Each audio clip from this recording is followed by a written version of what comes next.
بسم الله الرحمن جرين جلق برده دبيك يا مقا ربيتين بنده Dandeettii guddoo qabu kakoobii maraa uume kana muudatti muume yaatu bilikii qabne. Jiru boorisaa sana addanuu baafadhaa jenna kallattii keenya hayyuu Oromootiin. Namni dalagaa takka dalage karaa diin qaba waraddu raddii tana karaa kan dhiqaan duula. Assalamu alaikum warahmatullahi wabarakatuh. Akkasumas nageenyi rabbii guddaan isin biratti haa jiraatu.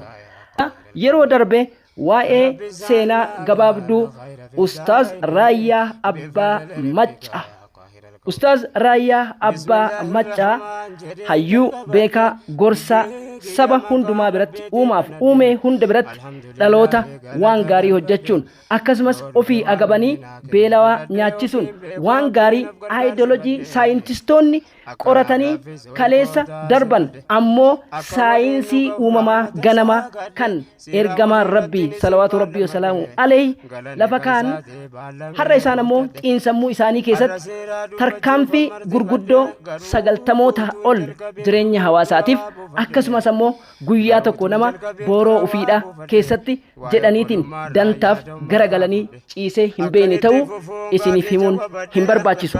Kanneen chaanaalii keenyaaf haaraa taatan subscribe like gochuudhaan nu cinaa dhaabbadhaa. Akkasumas ammoo peejii YouTube chaanaalii Raayyaa Abbaa Maccaa official YouTube jedhu hundi keessaniyyuu kan sagalee kana dhageettan deemtanii subscribe like gochuudhaan egaa jabaa fi abbatu jabeeffata. Hamma jiran malee hamma namni hin jirre nama dhaadheessuun aadaa nu ta'uu qabu. Addunyaa irratti waa lamatu wal cinaa tarkaanfata. Wantoonni lamaan wal cinaa tarkaanfatan maalidha? Sii fi yaada kee akkasumas miila keetii fi kaayyoo kee kun lameen waliin hin tarkaanfatu taanaan ati kufteerta. Waa sadii wal dhageessisuu fi akkasumas wal dhagahuu qabu. Isaanis mataa kee gubbarratti dirqama jiruuf jireenyaa keessatti imala buhaa bayii ta'aniiti argamaniitii jiru. Sadeen kun tarii maali jechuu dandeessan? Namni kaleessa kan keessatti hadha bakka ati geesse yeroon isitti mee garuu hunda caalaa nama hawwata fakkeenyaa fi gattaa'e achi deemi ay deebi'e kottu mudatti sun haga qara tare haa ta'u rabbinaa dhagahe amiin amiin rabbinaa dhagahe. Fatul wadaay keessatti namni adii yoggaa dhufe maal feetan isin jennaan rabbi sammuu tana nuu banii beekumsa feenaa beekumsa nuu kennee jedhanii je fudhaa deemaa je. Arabni isin dhufan faraqaa isaanii maal barbaadan isin nuti yaa rabbi waa lifaatii tanas hin dandeenyu arabni kuni laaftumatti rizqii tana yaa rabbi nuu laaffis jedhanii tana feen deemaa jeenyu fudhadhaa deemaa fudhatanii deemaa namni gurraacha kun ni dhufe deema hayyee ati yoo maal feete jennaan jarri reefuu lamaasu garab kutee osoo hin dhalatin dura osoo hin dhalatin garee waan tokko ijaaru yoo jiraate achitti nu jabeessu nama. Egaa Ustaaz Raayyaa Abbaa Maccaa Haajii Abbaa Geedoo Abbaa Sanjii Abbaa Booqaa Abbaa Diimaa bara 1965 godina Jimmaa Aanaa Gommatti Maayyiirra kan dhalatan. Godinni isaanii kun aanaa Gommaa keessaa baadiyaatti dhalachuuf dhiibbaa jireenyaa bara sanaa keessaa barnoota kutaa 1 hanga 4 qofa naannoo sanatti barachuu danda'an. Kutaa jaaffaa eegalanii ammoo magaalaa handhuura Maccaa Jimmatti baratan. Magaalaa Jimmatti takka jireenya gaarii kan hin baratin kutaa 7-8ffaas dirqama taatee imalli sun imala har'a akka jijjiirama yookiin yaada ofii bilisaan ibsachuudha carraan hin jiru ture. Finfinneetti imalan. Finfinnee keessatti galaana dukkanaa'aa afaan qaban dubbachuun bara itti namni fuula hagooggatee yookiin laf jaletti dhokatee haasa'u ture. Barri kun 1980 keessa ture. Magaalaa Finfinneetti galaniit egaa maatii horatan maasha Allah jechuun dagatina. Ustaaz Raayyaa Abbaa Maccaa gara hojii artiittis hedduu bu'aa bahii keessa dabarsuu isaanii miidiyaalee adda addaatti himan. Ijoollummaa isaaniirraa jalqabanii quuqama sabaa kan qabanii fi akkasumas ammoo abbaan isaanii egaa ba'aa lama isaaniirra akka kaa'es seenaa keessatti tokkoffaan waa'ee sabummaa isaanii, inni lammaffaan waa'ee amantiiti. Naannoo isaan itti dhalatan keessatti hacuuccaan bara sanaa keessa waan tureef akka yakkaattis ilaalamaa ture. Garuu lachoonuu silaa mirga uumamaan Rabbi isaaniif kennedha. Seenaa keessaa 1983 wayita mootummaan Dargii kufe Adawaayii wajjin aangoo qabatan mormiiwwan adda addaa gaggeeffamaa turan keessatti egaa dhaaba qabsoo bilisummaa Oromootti dabalaman leenjii marsaa 24 magaalaa Harawaacaa Harargeetti fudhatan. Sana boodas egaa taatiiwwan bu'aa bahii kanan jedhamne keessa dabarsuu isaaniiti kan dubbatan. Akkasumas guraaf adabbii mana hidhaa hedduu laalaa adda addaa dhandhaman. Bifa adda addaatiin wallee isaanii keessatti namni dhugaadhaa kamii akeekkadhu naa himi addaan wallaalee madaales naan galle jedhan jecha barayyuu jiraataati. Eeyyeen haa ta'uuti kana qofa osoo hin ta'in bu'uuramuu waldaa Maccaa fi Tuulamaa keessatti shoora gurguddaa taphachuu fi waldaan kun dagaaguu keessatti bu'uura handhuura Finfinnee turuu isaatiin wal qabsiisee biyyoon itti haa salphattu koloneel Alamuu Qixxeessaa akkasumas obbo Baqqalee fi Dr. Gammachuu Magarsaa kanarra lubbuun jiranii fi namoota waldicha keessatti hoogganan waliin ta'uun dhimma aartii irratti xiyyeeffachuun aadaa afaan sabaadhaa akka hin quucarreef hin banne roorroo san keessatti nama taasisaa turanidha. Kana qofaa miti jechoota gaggaarii gumaachuun waan gaarii irratti keessattuu amantii isaanii keessatti afaan bu'uura godhachuun isaanii maaliif mallattoo gaaffiiti.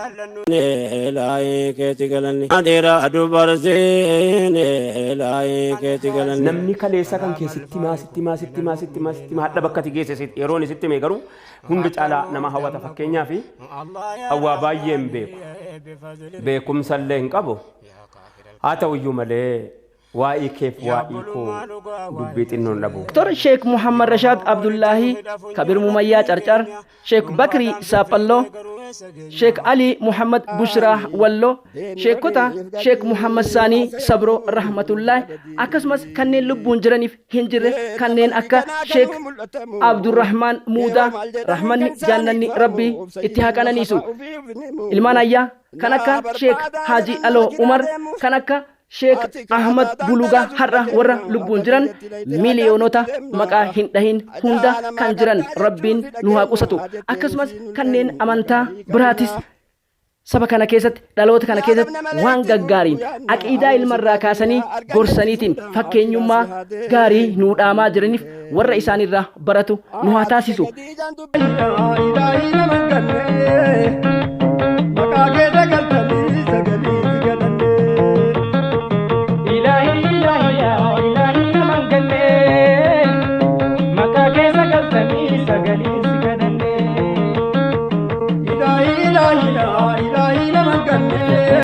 Abi Hadim akkas jedha.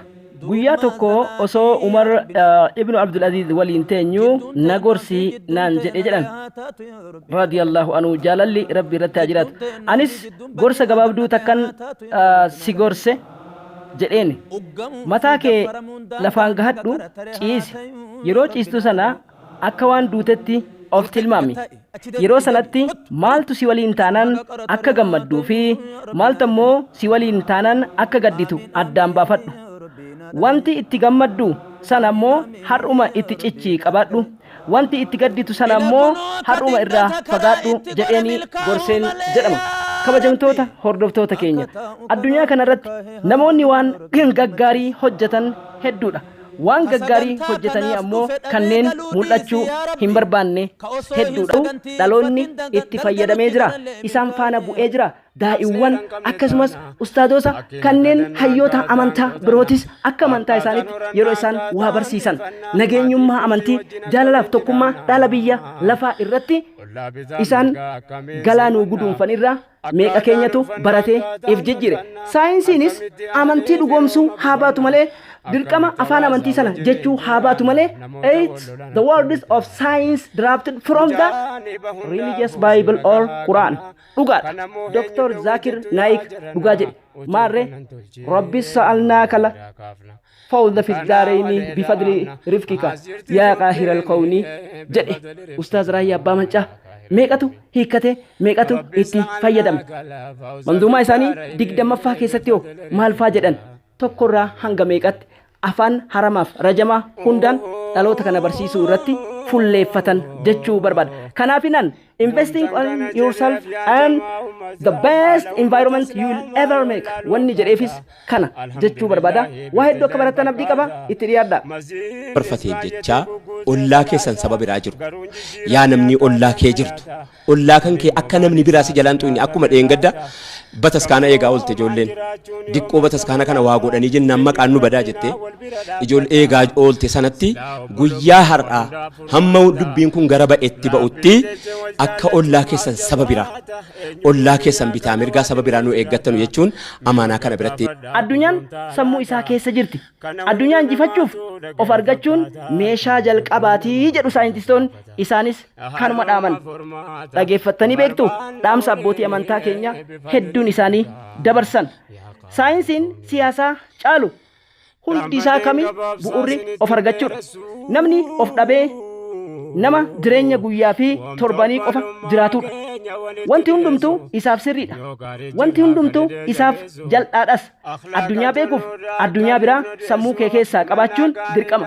Tulluun cimaa tokko irra ba'uuf sammuu kee keessatti amantii tulluu sana caalu qabaachuun dirqama keetii sagantaa kiyya golaba. Jarraa nu hambisaa isiniin jechuu barbaada. Eeyyeen yeroo biraa sagantaa kanaaf kan kana fakkaatan namoota amantii kamirraayyuu haa ta'uuti waan gaariif fakkeenyummaa gaarii dhaalan qabanneet isinii dhiyaanna. Afaan Oromoo, Ingiliffa, barnoota fayyaa waliigalaa, barnoota heeraa fi seeraa keessattuu heerota maatii Oromiyaa kan heerota hawaasummaa jal'aabaaf bu'uura ta'aniif hiikoo hawaasaa ta'an kan falaaf akkasumas rakkoo qisaasama diinagdee keenya hir'isan amala gaariif dhaloota gaarii of colloomsee of guddisee dagaagina sammuu isaa keessatti investigeeshinii qabaatuu fi biyyaaf waan gaarii yaadu oomishuun kolleejjii caayaa barnoota koottaa dabalama isiniin jenna. Sirna gadaa dabalateetiin barnoota seerlugaa fi sadarkaa afaan sirna haasaa skill conversation barnoota hedduu harkaa isinii qabna. Eeyyee kun qophii kudhaama imala walirraa baruuti horaa bulaa.